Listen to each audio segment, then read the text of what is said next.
જો હમણાં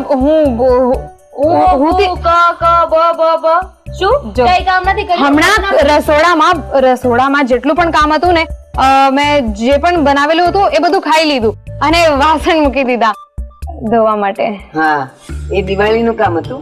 ખાવાનું કામ એટલે માળિયા સાફ કરવાના છે, રસોડાના ખાના સાફ કરવાના, ફ્રીજ ખાલી કરીને સાફ કરવાનું છે, અંદરનો બેડ સાફ કરવાનો છે, પંખા કરવાના છે, લાઈટ કરવાની છે. એ બધું કોણ કરશે? ખાવાનું કામ એ દિવાળીનું કામ નથી. ઘરમાં નાનું કોણ છે? એ કામમાં કોઈ નાનું નહીં, કોઈ મોટું નહીં, બે કરવાના છે. નમસ્કાર.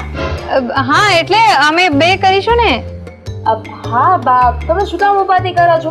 અમે બંને બહેનો છીએ ને, ફટાફટ આમ કામ થઈ ગયું છે. હા, જો એક કામ કર દામિની, તું છે ને રસોડાનું સાફ કરવાનું ને માળિયા સાફ કરવાના, પંખા, લાઈટ, ફ્રીજ, બસ આ બધું તું કરી દેજે, બાકી બધું હું કરી લઈશ. બચ્યું શું આમાં? એક મિનિટ, તમે નક્કી કરો ને એવી રીતે કામ નથી કરવાનું.